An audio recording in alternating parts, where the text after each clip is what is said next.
You're listening to Virtual Sentiments. I'm your host, Kristen Collins. Today's episode is a conversation with Eileen Hunt, a professor and political theorist at the University of Notre Dame. We talk about Eileen's most recent book, Artificial Life After Frankenstein. Eileen helps us rethink the dichotomy between what is natural and artificial by discussing the life and work of Mary Shelley, author of Frankenstein. The artificial life in Eileen's book title refers not just to artificial intelligence, but to ethical debates concerning assisted reproductive technologies used today. Often the debates about these technologies are highly speculative, envisioning dramatic transformations sometime in the future, and neglecting the very real ways that we already use similar technologies. Thinking alongside writers like Shelley allows us to turn our attention to the enduring ethical and political implications of technological change for us, our relationships with each other, and our humanity. I hope you enjoy the episode.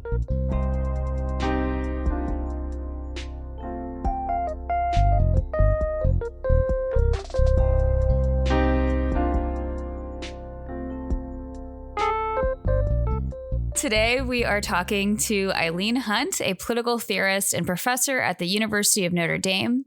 Her most recent book, Artificial Life After Frankenstein, discusses Mary Shelley's novels Frankenstein and the Last Man and science fiction more broadly to reflect on the ethics and politics of advanced technologies like artificial intelligence and genetic engineering. Eileen, thank you so much for joining us on the podcast today. Thank you very much. It's an honor to be here. Oh, well, it's very much an honor to have you. And you were really a perfect guest in my mind for having on this podcast because your work really resonates with a major motivation that we had when we were developing Virtual Sentiments, which is the sense that sometimes writers who are drawing on history end up having some of the most prescient insights about both the present and the future. And so thinking about the ethics and politics of technology in democratic societies can really benefit from engaging with more historically informed work. And you begin Artificial Life After Frankenstein with this really compelling characterization of Mary Shelley's novels. And if forgive me for, I kind of want to take this quote because it's such a nice, succinct explanation of where I want to start us off with, which is that her novels occupy an imaginative space between a historical and futuristic standpoint. And then you go on to say, rooted in the past, her novels are oriented toward the future. So I was wondering if you could start us off a bit just by setting the scene a little and give us a sense of the historical context of Mary Shelley and her parents and the time that she was writing in and why this time could be such a fruitful part of history for us to engage with when we're thinking about technology today. Well, she was in some ways a child of the Enlightenment. The famous Scottish novelist Muriel Spark, who was one of the first modern biographers of Mary Shelley, titled her first biography of Shelley, Child of Light, calling attention to the ways that Mary Shelley, although we associate her with Gothic literature, with Romanticism in particular, and perhaps also with broader critiques of the Enlightenment in the 19th century. Mary Shelley herself was born in 1797. She was the daughter of two of the leading Enlightenment philosophers of the era, William Godwin and Mary Wollstonecraft. Godwin being one of the leading anarchist philosophers of the period, and Mary Wollstonecraft being one of the leading proto-feminist philosophers of the era. So I think Spark was right. It's best to understand Mary Shelley more as a product of the Enlightenment, especially trends in the 17th and 18th century that highlighted the importance of the rise of modern science for the human condition and also for the ways human beings tend to understand and interpret the world. And her first novel, Frankenstein, published in 1818, was based largely in her in-depth research into science of the era, chemistry, electricity, anatomy, and so on. Mary Shelley was very well read in science, so she wasn't simply the daughter of Enlightenment philosophers. She was a product of broader scientific trends of the Enlightenment. I think this is why her work ends up being future oriented, because the Enlightenment itself, broadly speaking, was future oriented in terms of politics, but it also was future oriented because of its investment in modern science. Science tries to interpret the world toward the end of making predictions. Yeah, no, I think that it's really helpful to think about the advancements in science that she incorporated into and thinking about her novel. And you did a great job explaining to her the influence of her famous parents who were political thinkers. But I think what's really striking is that your work and working in Mary Shelley is bringing us beyond the more typical political texts and arguments into novels, into literature. And something that you point out in the book that I really appreciate was this idea that Mary Shelley, writing of herself in her own writing, said that she was so sensitive to counter arguments that it made it hard for her to write the kind of straightforward political tracts that her parents or her husband, Percy Shelley, had written. But you point out how that kind of the awareness of multiple perspectives and multiple sides of an argument is what made her suited to literature or political philosophy. I wondered if you could speak on that a little bit, especially for people who might not understand the sort of different types of writings that you might read in politics, and why it's so special that you're working with, in this book and your work in general, what you call modern political science fiction. And how do we get from this sort of literary side of things to science fiction? It's a great question. Well, as you know from your really important work on Bentham and other Enlightenment philosophers, the Enlightenment was an interdisciplinary period. Enlightenment philosophers were, to make a pun, they were Renaissance women and men. They dabbled in every genre. They didn't separate themselves off in disciplinary silos the way that academia has evolved to do in the 20th and 21st centuries. And Mary Shelley also occupied the space in which intellectuals were interdisciplinary. By definition, I think she saw herself, like her parents, as someone who understood herself first and foremost as a writer. And as a writer, she knew that she could choose genres that were most effective for the kinds of arguments, the kinds of viewpoints she wanted to share with her audiences. So like her parents, she wrote novels. Both of her parents wrote Gothic novels, and she followed suit with Frankenstein and then with her great plague novel, The Last Man. But Mary Shelley also wrote across other genres as well. She wrote a lot of nonfiction. She wrote biographies of a number of political thinkers, including Machiavelli and Rousseau. She wrote a lot of memoiristic writing, including her journals, and also letters. She was a devoted letter writer, and some of her best writing is in her letters to many of the leading intellectuals of the period, whether that be her friend Leigh Hunt, wife Mary Ann, her and Percy's very close friend Maria Gisborne. So Mary Shelley, like her parents, was an interdisciplinary and cross-genre writer. And she didn't see the divides, as it were, in the same way we do between fields like political science, philosophy, and literature. That said, she did see what she was doing as different than her parents. And I think there are good reasons for her to see herself as doing something different than her parents. She saw her strength as her strength in philosophy was not that of her father, who was a great analytical, deductive philosopher. If you've read his Political Justice, in some ways it's a very traditional 18th century political treatise rooted in the work of thinkers like Hobbes and also Bentham, who wrote in the traditional analytical, deductive style that we now associate with Anglo-American analytical philosophy. And she knew that work by heart. She dedicates Frankenstein to Godwin, the author of Political Justice, and Caleb Williams. But she sees herself as I think more in tune with an older tradition of philosophy, that of Plato. She went on after publishing Frankenstein to help to translate Plato's Symposium with her husband Percy Shelley when they lived in Italy. And that translation becomes quite important to her philosophically as she moves on to write The Last Man, her second great dystopian novel. But like Plato, Mary Shelley was an aporetic philosopher. She was an open-ended philosopher.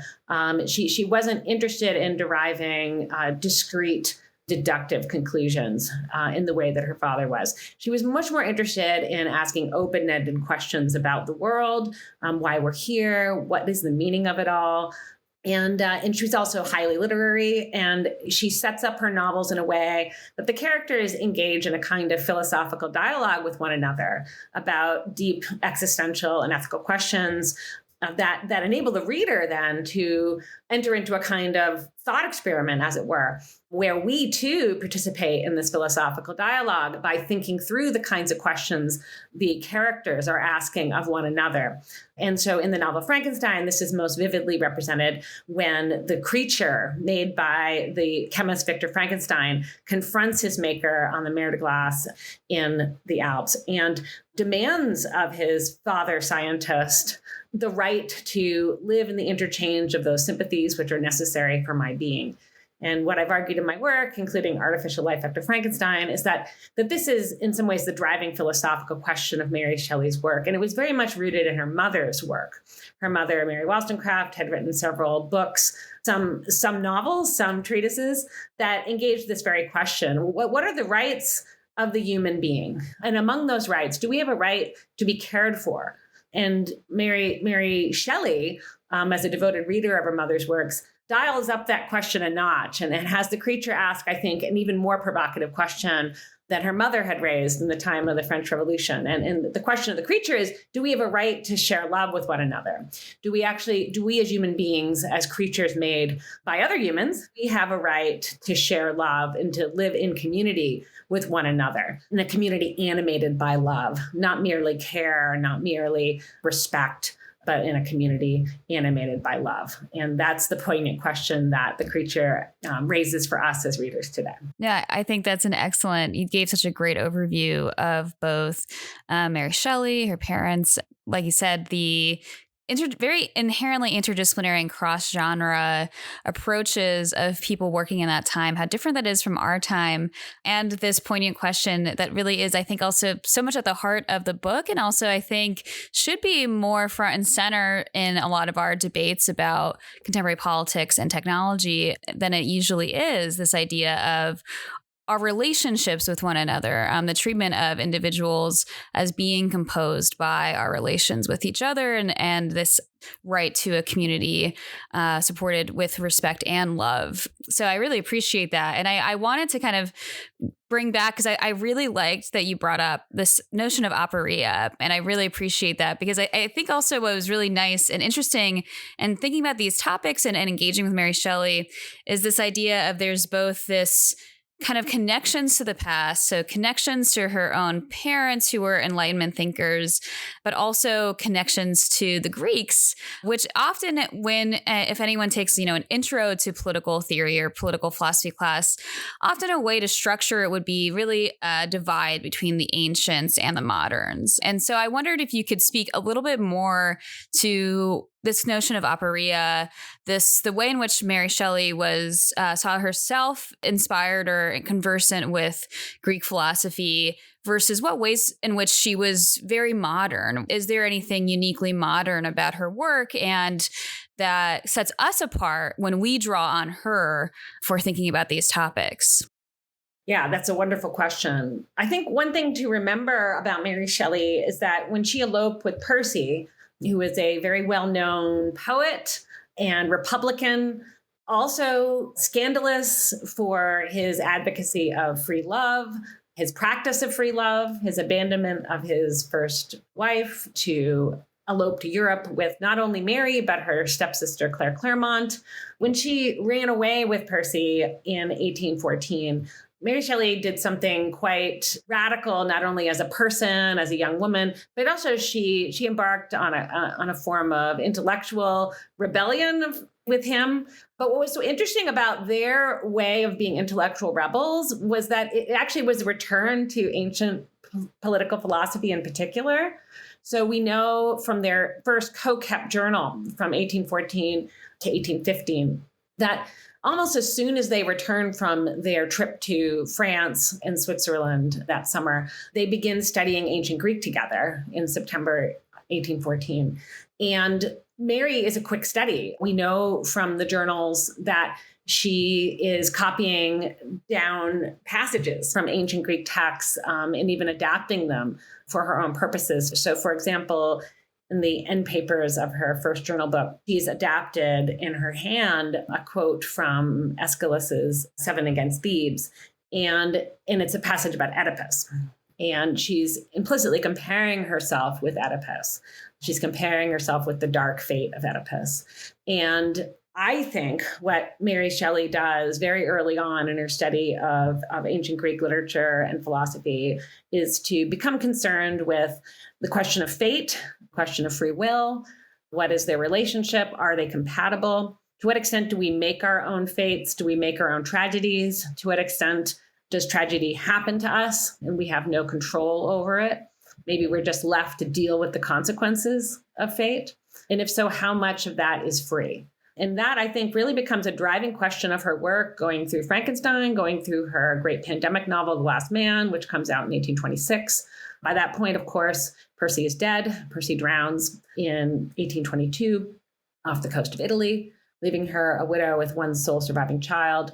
She suffered multiple child loss during their marriage. And as feminist scholars have noted for many decades now, that surely affected her treatment of life and death issues in both of her great works of Gothic literature. So I think what Mary Shelley got from going back to ancient Greek literature and philosophy with Percy was a concern with fate, a concern with tragedy, and how much control we have over the bad parts of our lives. But what made her modern is her profound concern with the history of science. She was very interested in science, how it had evolved in the Enlightenment, and then also how it was happening in her own time, in that she goes to hear Humphrey Davies give lectures that form the speeches of the scientists in Frankenstein regarding modern chemistry. There have been several books written recently about her command of the medical literature of the period, even the literature on Arctic exploration, which shapes the framing of the novel of Frankenstein. Mary Shelley read widely in science, and I think her interest in science actually shapes her interest in the question of determinism as well, because she was familiar with the ideas of Hobbes. She was actually more deeply aware of the ideas of Spinoza at the time she wrote Frankenstein, but she goes on to become more familiar with the work of Hobbes. But both Hobbes and Spinoza are two of the most important political thinkers who advocate for a fundamentally deterministic worldview. And I think Mary Shelley, as someone interested in the history of modern science, and yet somebody who also is interested in ancient questions of fate and free will, was interested in how do we reconcile a modern scientific account of determinism with some of these ancient questions about fate, about providence, about the gods and their role in shaping our lives. That's what I think ultimately makes Mary Shelley a very interesting modern thinker, because she's able to incorporate both ancient Greek literature and ideas, but also Judeo-Christian ideas on creation, life, and death in her thought. So she's a modern, she's a scientific thinker, she's a philosophic thinker, she's fundamentally a determinist, I think, like, say, Spinoza, but she also is interested in how do we recover a sense of responsibility over our own lives, given that we are fundamentally determined. And then she resources both Greek literature and mythology, as well as Judeo-Christian creation stories, in order to grapple with those questions in a literary manner, in a way that gives the modern reader new stories, new frameworks, new allegories with which to approach these ancient questions. So this is why she ends up titling or subtitling Frankenstein the modern Prometheus. So I think Mary Shelley ultimately sees herself as resourcing Greek literature as a way of updating these ancient stories that enable us to think through these tough questions, such as how much control do we have over our own fates? Great. Yeah. And you have sort of explained it there, but I wondered if you could go into a little bit clearer detail about the nature of the determinism that Mary Shelley is ascribing to, and the nuances of her work, though, of both this appreciation for determinism, appreciation for fate, while also being very keen to this idea of artificiality of social construction?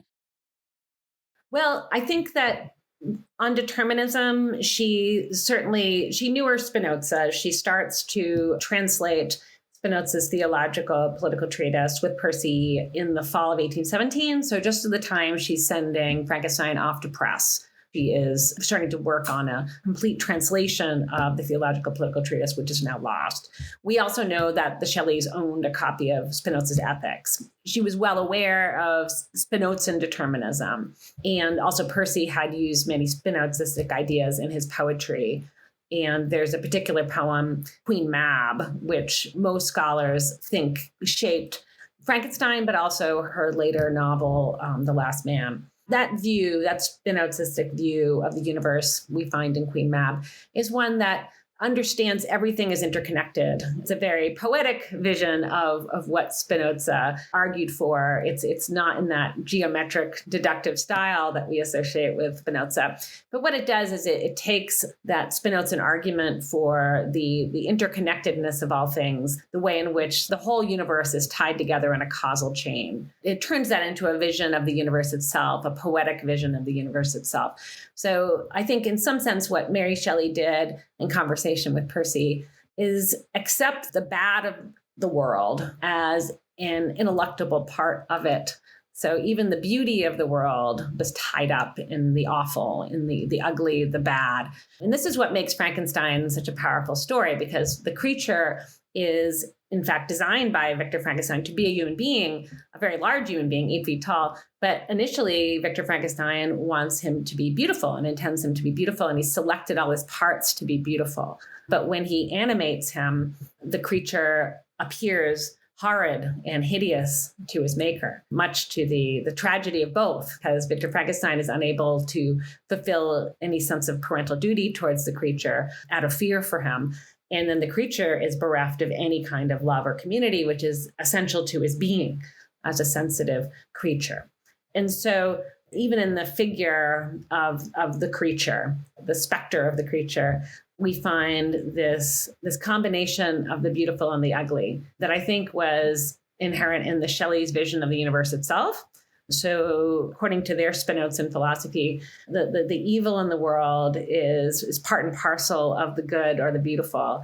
And accepting that, no matter how horrifying it might be, is actually a path towards a more ethical vision of one's relationship to the cosmos. And so I think in some ways we could almost read Victor Frankenstein's moral failure and Frankenstein, his ethical failure, as a failure to appreciate the ineluctable, inextricable quality of ugliness and badness to the world itself. His kind of hubristic desire to make the world perfect according to his own image of or conception of what perfection is. And Mary Shelley having been a young mother who had already lost one child by the time she wrote Frankenstein, understood that, especially when it comes to making life, one must accept imperfection, ugliness, death as part of it. Death and life are inextricably intertwined. And that's part of the horror of life, but it's also part of the beauty of life. I think that's the poetic vision of Spinozism that she derived in part from Percy's poetry, but also I think from her own very difficult life experience as a young mother who at the age of 16 became pregnant, age of 17 lost her first child. Mary Shelley was confronted with horror and death at a very young age. And she found a way to move on. And that's what I find so powerful about her deterministic spirituality, which is, I think, quite unique and a product of her great intellect, a product of her ability to process and combine a lot of seemingly incompatible ideas in the Western tradition, bring them together in her own creative vision of how we come to terms with the problem of evil itself. I think also a beautiful vision of both just the concept itself of how we have to combine and see kind of the darkness and the light and the beauty and the horror and tragedy and joy as being inextricably connected and a part of the way that we orient ourselves to others in the universe. I find that, very moving in itself. And then also how you've tied that to Mary Shelley's personal experiences as well as her intellect and this idea of, incorporating and the inextricability of personal tragedies, personal experiences with the philosophical developments and philosophical contributions that she offers to us. And this idea of the way that Dr. Frankenstein symbolizes this, I would say you could say personifies this, the hubris for technological perfectionism and mastery, and especially one without the sense of duty and care for the creature that he is ultimately, something he created is ultimately traceable to him and his responsibility. So I kind of have like two different threads of thought I wanted to go into with that, which is one, the personal sides, the way that family life, women's experiences or people's personal experiences that have often been excluded from political discussion. What do incorporating knowledge of those experiences do for us when we think about both politics and ethics and our moral relationships to one another as a part of a political community? That was the first kind of thread I wanted to kind of get your thoughts on. And this you can draw on, your other work too, more broadly. Well, at the beginning, you brought up the idea of modern political science fiction. And one thing that my book, Artificial Life After Frankenstein, tries to do is show that Mary Shelley, in some sense, is just the beginning of this tradition that takes off, as it were, after her novels Frankenstein and The Last Man. And among the thinkers that I study, not only in the book, but also in my teaching, among those thinkers that come after Mary Shelley is Octavia Butler. And Octavia Butler was described by Samuel Delany as the most important Black writer of science fiction. And I think that still holds true. She's really a landmark figure in the history of science fiction, in part because what she does as a person who's been marginalized, as a Black woman writer, is use the genre of science fiction in explicitly political terms to address the ways in which people who are subject to prejudice are often excluded, marginalized, discriminated against from the very beginning of life, that there's almost no escape from the problem of oppression and discrimination when you have been categorized as the other from the very beginning or onset of life. And so most scholars agree that Butler was influenced by Mary Shelley, in particular Frankenstein. There's been a lot of scholarship to show the ways in which her novels and novellas are rooted in the themes of Frankenstein. In Artificial Life After Frankenstein, I focused on her novella Blood Child as a kind of Frankensteinian narrative. More recently, I've taught her novel Kindred, which is coming out as a series on Hulu, I think next week. I'm very much looking forward to watching that. But if you're familiar with the premise of Kindred, you know that what she does is she takes a Black woman from the late 1970s who's married to a white man. They're in a happy marriage. They're both writers. They've defied the racism in their family to be married and to be happy together. And then all of a sudden, the woman gets transported back to 1815 to the antebellum South, where she has to deal with the fact that her relatives, her ancestors, are enslaved. And I think that novel is a really powerful representation of the ways that Mary Shelley's fiction can be used to illustrate the ways in which the marginalization, the oppression, the discrimination against people who are perceived as others quite literally begins with birth, in that it's a political problem, which we all share, regardless of literally where or when we are. So by using the time travel motif, what Octavia Butler calls to mind is the ways in which we in the present are bound to our ancestors in the past, even now, in systematic patterns and institutions of oppression based in the historic practice of slavery. And so I think Butler is a kind of fun example of how contemporary political science fiction has built on Shelley. Interestingly, in Butler's case, using time travel to go back in time to explore the ties that bind us across history around oppression and slavery. But whereas Mary Shelley, interestingly, back in 1816 to 1817, when she wrote Frankenstein, was thinking in a more near future sense. She was imagining Victor Frankenstein attending medical school in Ingolstadt. According to the dating of the novel, it's probably set in the late 18th century. There's been a lot of good scholarship to locate the novel in the late 18th century in the Enlightenment. But I think in some ways what Mary Shelley is imagining is obviously futuristic. She's imagining science that still has not been realized fully in our time. And so it's interesting to see how Shelley uses a mix of recent historical setting with futuristic thought on science to create a new vein of political science fiction in the modern era that continues to be, I think, quite inspirational for science fiction writers today. I love the examples of Octavia Butler's work. I mean, she's an excellent writer and thinker on these issues too. And I think also illustrates this idea of, reckoning with history, reckoning with the past as a way of, it can make something seem prescient, that sounds prescient, but really it comes from this keen sensitivity and awareness of history and how it is currently shaping the present moment and will continue to shape the future.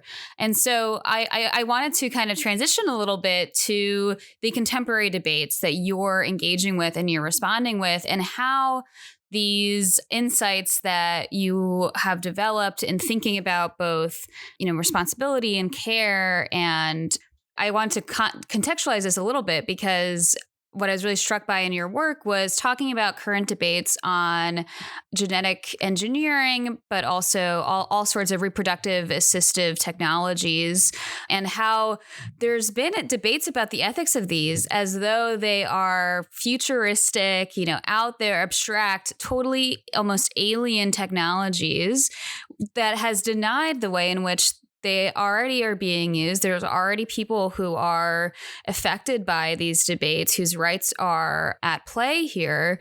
And also, I think, just to draw it further, that we can, again, draw connections to these technologies, to ways that human beings have always shaped each other, the ways that you talk about Mary Wollstonecraft as theorizing womanhood as being somewhat constructed, women being shaped and educated and reared in a way to serve men, and how that is both a tragedy, a way of understanding oppression, and it's also a way of understanding how to mitigate and reconcile and resolve those problems, because we are all, as human beings, shaped by each other, shaped by education. So yeah, I just would love to hear your thoughts on that, on this idea of a technologically exciting, trendy sense of the way that we talk about artificiality and artificial intelligence and technological change of people, and then these sort of historical precedents and what that does for us to think in those terms. Yes, thank you. Yeah, one of my primary motivations for writing Artificial Life After Frankenstein was reading a number of very important works on bioethics by leading political theorists such as Michael Sandel and Francis Fukuyama that seemed to me out of touch with recent history. These authors write as if genetic engineering of children in the germline had not happened. A lot of these books came out at the turn of the century, seemingly without awareness of very recent medical developments, such as the use of 3-person IVF to boost mothers' fertility in the late 20th century, such that children were born with 3 people's DNA. And now that technique is known as mitochondrial replacement therapy, and it's legal in several countries, including Britain. And it is used to prevent birth defects, to prevent very, very serious, often fatal genetic diseases that are carried through mitochondria.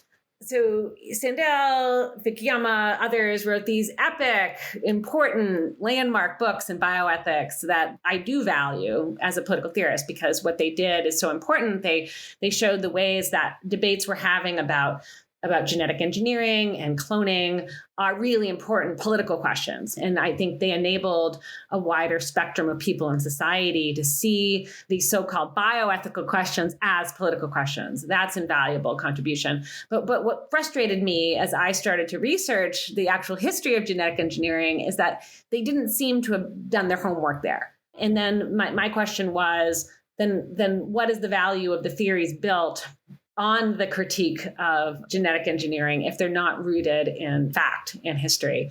Are we just doing a kind of fear-mongering speculation about the future of human cloning and the future of genetic engineering, unrooted in actual fact? So what I tried to do in this book, and I suppose it's somewhat paradoxical because I also resource fiction in making my arguments, but what I tried to do is root my arguments about the ethics of genetic engineering of children in the history of genetic engineering of children. And I point out that, at least 100 children are known to have been produced by 3-person IVF since 1997, and probably many, many more, because so many of these treatments were used in fertility clinics, and the fertility industry is largely unregulated. And therefore, we really don't know how many children out there have been genetically engineered in the germline, as in they have heritable modifications to the genome. And of course, in 2018, the year that I finished the book, Artificial Life After Frankenstein, 2 children, Nana and Lulu, were born in China, and they were genetically modified in the germline through a process called CRISPR-Cas9. And the scientist responsible for that, Dr. Zhanghui He, was imprisoned in China for some time. I think only recently released for going against their society's rules and regulations for using such technologies to modify the human genome. So in some sense, what I wanted to highlight in this book was that Mary Shelley was quite prescient back in 1816 to 1817 when she wrote Frankenstein, because what she imagined is something that we're starting to deal with, especially since the late 20th century. But Mary Shelley saw it coming. She saw the ethical and political questions that arise when we use science and technology to create children or to modify children, and then don't provide the appropriate support system around them to ensure that they have all the basic rights they need to flourish as people, as other humans do. And so that was one of my major projects in Artificial Life After Frankenstein, was in some sense to give the child produced by genetic engineering and other forms of assisted reproductive technology a place in the history of human rights, and then to use Mary Shelley's ideas as a kind of philosophical framework for advocating for their basic rights as what I call artificial creatures. And this brings me to your question about artificiality. In the book, I argue that following Mary Shelley, we should all understand ourselves as artificial creatures. It's not just Frankenstein's creature who's artificial in contrast to the rest of humanity. I think what Mary Shelley's fiction leads us to see, and maybe this comes out even better in her second great work of dystopian fiction, The Last Man, her pandemic novel, she leads us to see that in the ways in which we're all shaped by society, culture, education, often beyond our control, as we were discussing earlier. We're determined, we're shaped by society in a deep way. She would have been aware. She read Locke's essay concerning human understanding before she wrote Frankenstein, even before we're born. In the womb, we're being shaped by sensation. We're being shaped by experience, even before we're born. And of course, modern science holds this up as we understand that babies, as they are developing in their mother's womb, are being shaped by that prenatal environment. And so I think what Mary Shelley does as a philosophical literary writer is encourage us to understand ourselves as artificial creatures, because human beings are technological animals, to play on Aristotle's idea of us as political animals. We're technological animals as much as we are political animals, because one of the first things we do is we make art, we make culture, we use writing to create an imaginative world around ourselves that then in turn shapes who we are over time across centuries. We pass down that civilization, which is in fact an artifact of our own artificial intelligence, as it were, and we teach one another for better or for worse through that living legacy of our civilizational culture. And in the ending of my book, I venture a vindication of the rights and duties of artificial creatures based on some of the political treatises of the 1790s, such as her mother's vindications of the rights of man and woman, and argue that using Mary Shelley's ideas, we can, we not only can, but we should begin to think about the rights of all artificial creatures. And artificial creatures, to me, encompasses not only humans, and including human children, but also perhaps in the future, artificial intelligences, AI-equipped robots, beings or things that are inanimate now, but might become animate or conscious or sentient or sensitive in the future. I talk a little bit about sex robots at the end of the book, and I use some of Mary Wollstonecraft's ideas to critique the way that we depersonalize the sex robot at our own peril. And so at the end of the day, I see the book as using Mary Shelley's ideas to get us to rethink who we are as people, to understand people as artificial creatures, and then to expand our definition of what a person might be by looking at AI, especially humanoid automata, looking at literary representations of humanoid automata, such as Blade Runner, as kind of inspiration for getting us out of our comfort zone and maybe thinking a bit more broadly about what it means to be a being and whether things might become beings and whether we ought to think about things differently as a result. No, I love that. I think that's excellent. And I'm really glad you brought all that up because that's what I wanted to hear you speak on. And that was something that really impacted me, more specifically, the way that you expand our way of thinking about humanity. Because we use the term humanity in so many ways. So we talk about it as sort of the sense of humanity, an ethical kind of or moral notion of sensitivity. But, I think people might normally think, oh, humanity refers to the biological species of humanity. And what you are bringing us to think about is the way in which we are all interconnected, both ecologically with nature, but also with the built environment that we create and that we are creating ourselves always in some way historically. And so, you have that phrase of humanity as a built environment. And that is not to say that it's sturdy. In fact, it's to say that it's fragile and it's revisable and it's subject to change. And the way that we create our world reflects back on us. So your issues with the ethics of AI and also sex robots have to do with the world that we create, the objects that we're creating, not just this notion of what are we doing that to others when we do that, but what are we doing to ourselves when we create, and how does that shape the way that we think of the category of human, and do we end up dehumanizing people in some way, and then also, not seeing the possibilities, again, of harm that can be done through our actions to others. And so I really appreciate that expansiveness and the idea that, this is an open-ended conversation, right? Like this is something that your vindication that you have at the end, you talk about it being intergenerationally revisable and debatable. And the idea is that it's something that could be used in different communities, and people can think about it in different ways. It doesn't have to be this rigid imposition, but it's more about keeping these questions and relationships at the forefront of our mind when we're thinking about these different topics that might not be so obvious on the face of it, how reproductive technologies are interrelated to artificial intelligence, but they really are because of this interconnectedness that you've described. I think it's really important to think about these issues as interconnected, the issues that might not obviously tie together, but once we take a revised view of the human condition and we think about it in wider terms in this kind of cosmological Spinozan sense that I think the Shelleys advocated, we do. Once we think of ourselves as products of a broader causal chain of culture and society and science and art and nature itself, it's all woven together, as it were.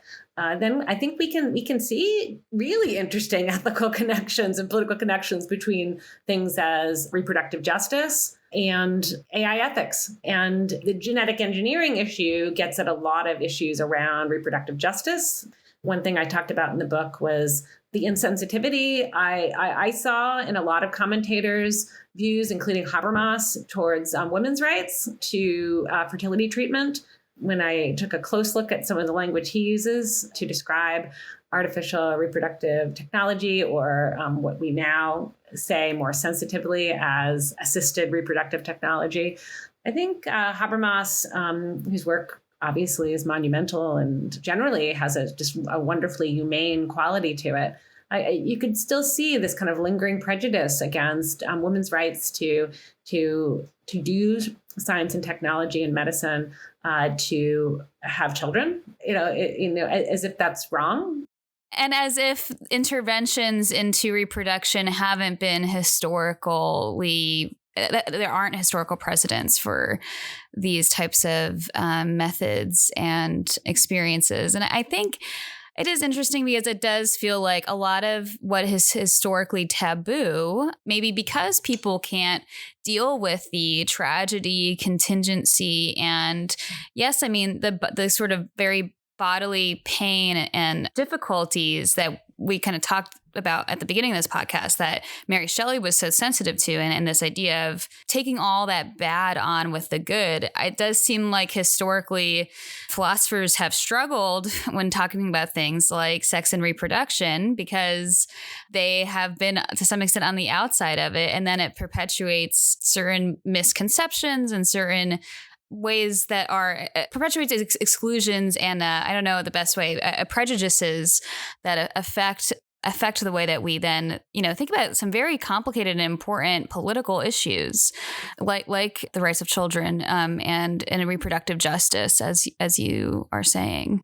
Right. Well, it's interesting I mentioned your amazing work on Bentham. And what I've learned the most from your work on Bentham is how is in some sense not inevitable that philosophers have to be insensitive to the question of women's rights when they themselves are single or child-free, as Bentham was. Bentham, in many ways, led an unorthodox life as a late 18th century male intellectual, and maybe in some ways that made him more sensitive to the condition of women. And as your work has shown, when he designed the Satimian, an institution to support women who had or were going to have children outside of marriage, Bentham was very concerned to protect women's autonomy, women's sense of bodily freedom, women's physical pleasure, that childbirth shouldn't be altogether painful. It doesn't have to be as painful as it is. Even designed chairs that would enable women to have less pain in childbirth. And so, I think Bentham is an example of an Enlightenment philosopher who Mary Shelley eventually came to know, at least indirectly, later in life, who defies a lot of these stereotypes. And I think also gives us some material for maybe resourcing Enlightenment thought more for these challenging questions of our time. Thinkers like Bentham, thinkers like Mary Shelley can be unexpected resources for thinking through really troubling questions that leading thinkers of our time have often failed to address. And I think going back to their works, especially thinkers like Bentham and Shelley, who were futuristic in their thinking, who really use literature in particular, use art, use design, use creative thinking to get past troubling ideas of their own time. I think they provide a model for us today, how we can kind of move past some of the limiting paradigms of thought that we've inherited. And so I think Mary Shelley provides a profound challenge against some of the biases in political theory and bioethics. And she also provides, I think maybe even more importantly, a framework for AI ethicists today. And what I find really exciting about working on this topic is how positive the reception of Mary Shelley has been within AI ethics in, say, the last 10 years. That AI ethicists who are interdisciplinary, who come from fields like computer science and law and philosophy and political science and so on, AI ethicists respond to Mary Shelley's work, especially Frankenstein, with great enthusiasm. Because what it does is it gives them a kind of modern allegory for exploring the ethics of making artificial creatures who are either as intelligent as we are or potentially smarter than we are. And what could be scarier than that? That's smarter than we are. I love that. And I love hearing that. Yeah. Thank you for all of that reflection. And I'm glad to hear both the reception of Mary Shelley among AI ethicists and this idea of this allegory and bring up Bentham. Like, I appreciate that too. And thank you for your kind words on that. Because my work on Bentham really did change the way that I saw the history of philosophy, the history of political theory and the canon, because here you have this thinker. And I think maybe in some respects, potentially the reception of the thinker, the way that different people have read them shapes what gets kind of passed down and what we associate them with. And then we miss some of these very prescient, very almost radically progressive concepts and futuristic ways of thinking. I just wanted to add to that, this idea that, like you said, that with Frankenstein as this allegory and literary genre, and not limiting ourselves to the typical political theory text or typical ways of, drawing out a logical argument, and expanding our horizons beyond that.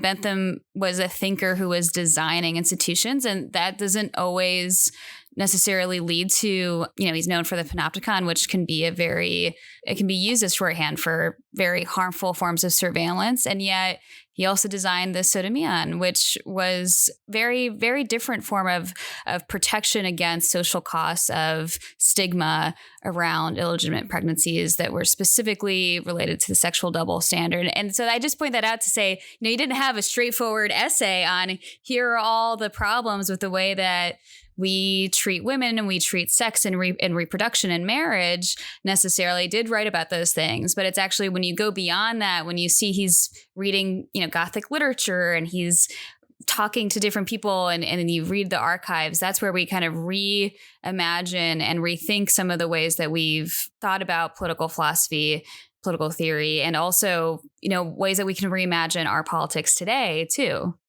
Yeah, it's wonderful. And just to tie it all together, I was able to go to Oxford's Bodleian Library this summer to study Mary Shelley's journals and other manuscripts from her family's collection there. And one thing I found is an essay by Mariah Gisborne, who was a friend of both Wollstonecraft and Godwin, and then became a very close friend of Mary Shelley. And Mariah Gisborne was a friend of Bentham's. And this essay that is in the Bodleian describes her meeting of Bentham in Constantinople in 1785. And where it gets really interesting is not just the content of the story, in which Mariah Gisborne reflects on how progressive Bentham was on gender and defends him against some rumors that were circulating about him at the time, that he hated women. And she vindicates Bentham and says, no, he treated me with total respect. He respected me for my mind and my musical ability. Then, of course, this is little known, and this is why this document is so important. Bentham goes on to hire her to be the secretary on the Panopticon project. And then it gets even more interesting, and to tie it all back to Mary Shelley, it's Mary Shelley who enables Mariah Gisborne to get back in touch with Bentham right before Bentham dies in 1832. And Mary Shelley is the one who basically arranges for Mariah Gisborne to give this testimony of her early relationship with Bentham. And so this essay dates from 1832, right before Bentham dies. And but it's so interesting to think of these two figures, Bentham and Shelley, being tied together through the experience of this little-known woman who served as a secretary on the Panopticon project, who led a very unorthodox life herself. And it shows the ways in which great minds think alike, but also creative minds think alike. Bentham and Shelley are great examples of Enlightenment era thinkers deeply shaped by the Enlightenment, who use that training in modern science and modern philosophy to do incredibly creative things that literally other thinkers had not done before. And so I'm hoping in my future research, I'm going to be able to firm up some of the ties between Bentham and Shelley. I love that. I'm so glad you shared that with us, because I am so excited. As you can tell, that is a big help to me in my work too. So that's awesome. Thank you so much for taking the time to talk with us today. I really learned a lot. Thank you. Yeah, it was my pleasure.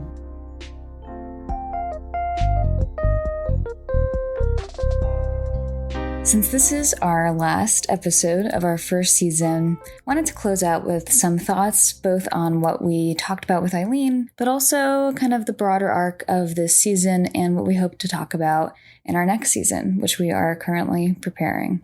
When we encounter artificial life, what exactly are we troubled by? Is it encountering something artificial? I think our conversation helped us think about the fact that artificiality, creation, social construction, these are all inherent to the human condition. This is what we do as people. We create the world around us. And we use technology to facilitate what we want to do. So it's not so clear that mere artificiality is what might cause anxiety or fear.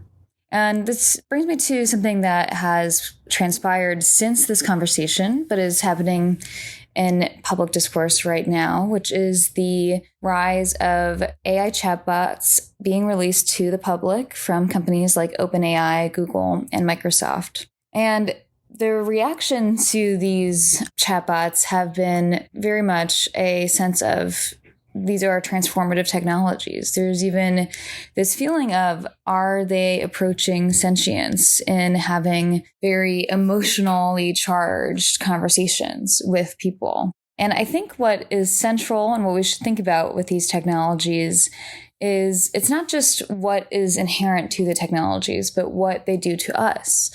It doesn't necessarily matter whether an AI is actually sentient in the sense of someone can perceive them as sentient, and in doing so, it'll affect the relationship that they have with that technology and with other people in their lives, and it will affect our entire community as well. This episode presents one way of confronting those ethical and political questions about technology, and that is in engaging with literature, with fictions, with movies. And in confronting these different stories that we tell, they express certain feelings, certain intuitions, certain reflections on our lives, on our communities, and our histories, and how our histories shape the present and the future. I want to clarify one concept that we talked a little bit about, and that is the notion of aporia. Aporia comes from Greek, and it's the idea of confusion, a moment of befuddlement, puzzlement, especially as Eileen talks about the open-ended nature of the endings of books like Frankenstein that leave you with a lingering sense of unease and also change, a reflection, a willingness to rethink your opinions. And that this is necessary for intellectual growth. And aporia is difficult. It requires sitting with confusion and allowing that confusion to work on you, not just searching for an easy resolution or turning back to what's familiar. It means that we think about these big questions of what are the limits of what we can control and create? What is the inherently tragic nature of life, the intertwining of beauty and horror and sadness? And while this can be very difficult to think about these big questions and allow us to live in that confusion, we don't have to do it alone. And that's why I value these conversations and the idea of thinking about these things together. So I hope that you'll join us for a whole new set of conversations in our next season. Thank you so much. Till next time.